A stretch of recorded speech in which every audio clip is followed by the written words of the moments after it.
Thanks, Renee. Let me get this started for everyone. All right, can everyone see my screen? Perfect. So thank you for having me here at Echo again. Um, Someone said this is kind of the month of Peggy because I presented 2 weeks ago as well too. So I appreciate you all listening to what I have to say. So I am Peggy Garcia. I'm the Director of Prevention Services for the Appalachian Children Coalition. And like Renee said, today we're going to be discussing how to effectively work with Appalachian families. I am an Appalachia transplant myself, so I have really worked hard to learn the best ways to communicate and engage with my home, with my neighbors, and with the people that I serve here. It has been 13 years of me going from the outsider to now kind of a trusted service professional here in Athens and in Appalachia in general. So, really, the objectives for today, you can see we're going to explore the cultural values, challenges, and best practices for engagement. This session was meant to be interactive. But we're pretty limited on time, but still feel free to ask questions or share insights in the chat. So first, let's define what we mean by Appalachia. So Appalachia is a culturally distinct region covering parts of 13 states, stretching from southern New York all the way to northern Mississippi. Here in Ohio, 32 counties are considered part of Appalachia. You can see those 32 counties highlighted on the map on this slide. This region is rich in history with strong traditions of self-reliance, craftsmanship, and community interdependence. Many families have lived in the same area for generations, fostering a deep sense of place and belonging. But at the same time, the Appalachian communities face pretty significant challenges, including economic downturns due to the decline of industries like coal mining and manufacturing, limited access to healthcare, and lower educational attainment, geographic isolation. These all kind of contribute to difficulties many families experience. To work effectively with Appalachian families, it's really essential to understand their core values. These values shape their interactions with outsiders, their willingness to accept services, and their approach to problem solving. Appalachian families have very strong family ties. Family is central to their lives. Decisions, especially major ones, are often made collectively, with input from extended family members. Grandparents, aunts, uncles, cousins may all play a role in child rearing and caregiving, so they will have opinions on what to do with services around those. Self-reliance and pride. Many Appalachian families take great pride in their ability to be independent and self-sufficient. Asking for help can sometimes be seen as a sign of failure rather than a resource. Faith and religion plays a big part. It is a cornerstone of Appalachian life. Many families turn to their church community for support before seeking outside assistance. So faith leaders are often trusted sources of guidance. Appalachia is a really tight-knit community. Trust is built through personal relationships. People are more likely to accept help from someone they know or who has been vouched for by someone that they trust and know in the community. So despite strong community ties, there are several barriers that can make it difficult to engage with Appalachian families. There is a large distrust of outsiders. Many Appalachian families are wary of people who are not from their community. Historically, outsiders have come in with promises of help that didn't pan out, leading to general skepticism toward new initiatives and programs. There's a preference for working with known community members. There have been many grant programs that historically have started a project in Appalachia only to see that project abandoned or left unsustainably in the community, leading to more distrust. There's a stigma around assistance because self-reliance is a deeply held value. Seeking help, whether financial, medical, or educational, can be seen as a weakness. Some families may refuse assistance out of pride, even if they really need it. Rural areas often lack transportation, broadband, internet, and quality healthcare services, which can make it really difficult for families to access the essential services even when they want to. And that was something I talked 2 weeks ago about how the Appalachian Children Coalition is really trying to expand services to overcome a lot of these barriers.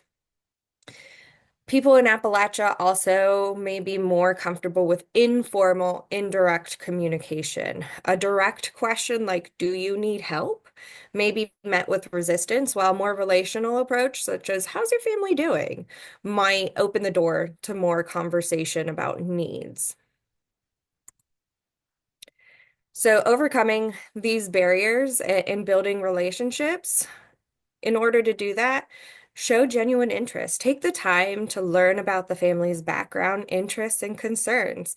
People appreciate when you show up consistently and invest in their community. Use storytelling. Sharing personal experiences or stories within your own professional boundaries can create a sense of connection and trust. Appalachian culture values storytelling as a way to share wisdom and build relationships. Also, trust takes time, and that's true across the board, regardless of which community you are working with. Don't expect immediate buy-in. Continue showing up, listening, and demonstrating your reliability. Some families may be hesitant to open up right away. So again, be patient, give them space while making it clear that you're available if and when they need that support. So some strategies for effective communication with Appalachian families: avoid jargon or overly technical language. Speak simply and clearly. A straightforward conversational approach is best. For example, instead of saying, "Given your history of ACEs and presenting with maladaptive coping mechanisms, our treatment plan will incorporate a trauma-informed CBT approach to enhance emotional regulation and resilience while addressing underlying attachment disruptions." I'm sure we all understood what I just said, but a lot of people don't know what that is. So instead, say something like, "Since you've been through difficult experiences in the past and have developed some coping habits that may not be helpful, we're going to use an approach that focuses on understanding your emotions and building healthier ways to manage stress and relationships." A lot easier to understand than my first example. Take the time for small talk. Again, be patient, build up that trust. In many Appalachian communities, it's common to engage in the personal conversation before getting down to business. Rushing into a discussion about services can seem impersonal and pushy. And let families share their concerns in their own way. A lot can be learned by simply listening. And then pay attention to nonverbal cues. A family might say they're doing fine, even if they're struggling, but look for signs of hesitation or discomfort and offer support in a way that respects their dignity. It's also common for multiple generations to live under one roof in Appalachian families or on the same piece of property. This can affect decision-making, caregiving, and service access. Grandparents may be primary caregivers, especially in cases of parental substance abuse or economic hardship. Decisions are often made as a family unit, so involving key family members in discussions can lead to better engagements. Meeting the family in the home can help to make sure that engagement of key family members is attained and overcomes barriers such as childcare and transportation. One of the biggest challenges we face when working with Appalachian families is overcoming the stigma associated with seeking help. Many families view external assistance, whether financial aid, mental health services, or educational support, as a sign of weakness rather than a resource. So reframe assistance as empowerment. Instead of presenting services as help, Frame them as tools to help families maintain their independence. For example, instead of saying this program can help you get back on your feet, say something like this program provides additional support so you can continue to provide for your family in the way that you want. Really empower them to utilize these tools. Use community champions. Families are more likely to trust a service if it is recommended by someone they already know and respect. Teachers, pastors, and local leaders can be invaluable partners in making these connections. Also, normalize services. Instead of approaching a family with statistics, share real-life examples of other families who have successfully used the program while also maintaining confidentiality. For example, a mother down the road was in a similar situation, and after using this resource, she was able to find stable work and get her kids enrolled in a great after-school program. Still maintains confidentiality of the previous client while also giving some real-life storytelling example of the resource working. Also respect their decision.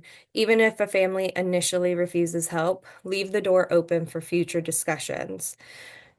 Respect and understand their decision, but let them know if things ever change. You're here to support them in whatever way works best for them. Education and employment opportunities in our communities can be limited due to geographic isolation, the economic downturns I mentioned, and a tradition of generational employment in industries like mining and manufacturing. Many young people face the difficult decision of leaving their hometowns for better opportunities or staying close to family and struggling to find stable employment. So encourage vocational and technical education. For some families, traditional four-year college isn't a practical or desirable option. Vocational training in skilled trades such as welding, healthcare, and electric work can provide strong career paths that align with the community's values of self-reliance and hands-on work. Acknowledge the cultural value of staying close to home. Rather than pushing relocation, explore local job training and entrepreneurship opportunities that allow young adults to build a future without leaving their communities. Many of these families have been in the region for generations. Leaving the area may not be what they want to do. Help them find a way to invest in themselves and their communities without having to relocate, but also understand barriers to school engagement. Some families may struggle with school participation due to transportation issues, work schedules, or just general distrust of outside institutions. Schools should focus on making communication accessible through multiple formats, texts, phone calls, and personal visits, rather than just relying on email, which may not be commonly used due to broadband access limitations. By aligning education and workforce development with the values of the Appalachian community, we can create more sustainable paths to economic stability for them and hopefully create more services here at home. Access to healthcare is a significant challenge in many of these communities due to rural hospital closures, lack of mental health providers, and of course, transportation, which I'm going to keep bringing up because it is such a huge barrier. Even when services are available, cultural attitudes toward healthcare can influence whether families seek out and utilize these resources. Many Appalachian families will turn to faith-based solutions before seeking medical or mental health support, which means that faith leaders can be important allies in promoting health services. Partnering with local churches to host health promotion events, be it medical, mental health, or both, will increase engagement. Mental health issues are often viewed as personal struggles to overcome rather than medical conditions that require professional treatment. Using terms like stress management or coping skills may be more effective than directly discussing therapy or mental illness. Also provide mobile and telehealth options. Since I keep bringing up transportation as a barrier, mobile health clinics and telehealth services can be game changers. However, on the flip side of that, broadband internet access is still pretty limited in many areas, so offering phone-based or community-based access points such as libraries or schools can improve engagement as well. Also promote preventative care because many families only seek medical attention in emergencies. Emphasizing preventative care such as regular checkups and screenings can really improve the long-term health outcomes. Schools and community organizations are often the heart of Appalachian towns. Schools in particular serve as trusted institutions where families feel comfortable accessing services, attending events, and engaging with local leaders. Bringing services into schools such as health screenings, food assistance, and counseling removes accessibility barriers and increases participation. This work already has a strong foundation within our state. The ACC was awarded $64 million from the state of Ohio to build and create school-based health clinics in 34 school districts, serving 20 of the 32 Appalachian counties. These are already underway, and fingers crossed, will all be built, operational, and open by the end of 2026. Some of them are building from the ground up. So we have a couple that are open already, and are working on opening up the other ones. Other school districts have also secured funding to join in on this project through separate funding of their own to grow the number and further reach our services to families. Partner with trusted organizations. So, like I mentioned, faith-based groups, 4-H clubs are huge. Local nonprofits often have deeper relationships with families than government agencies do. Collaborating with these groups can build credibility and expand outreach. Offer events that align with community interests, so hosting events that incorporate Appalachian culture, such as storytelling nights, music events, or local history presentations, can make engagement feel more natural and inviting. By working within existing community structures rather than imposing outside solutions, we can foster stronger engagement and long-term success. For example, the Nelsonville Music Festival partners with local mental health providers to provide information and increase visibility of services, while also hosting an awesome music event. So before we wrap up, just some key takeaways. This was a very brief kind of overview umbrella of working with Appalachia. Trust is everything. Building relationships is the foundation of effective engagement with Appalachian families. Meet people where they are. Services should be tailored to fit community values and cultural norms rather than expecting families to adapt to outside approaches.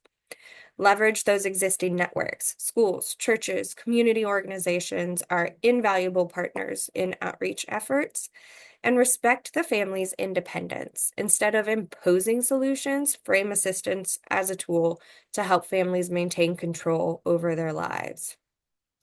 If you keep these principles in mind, you'll find that your work with Appalachian families becomes much more productive and rewarding.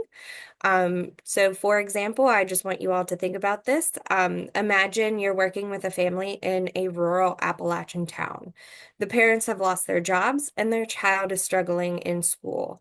When you offer assistance such as job training programs or school resources, they politely decline, saying they don't take handouts and will figure it out on their own. So, given what I have very briefly talked about today, how would you approach this family in a way that respects their values and still provides supports?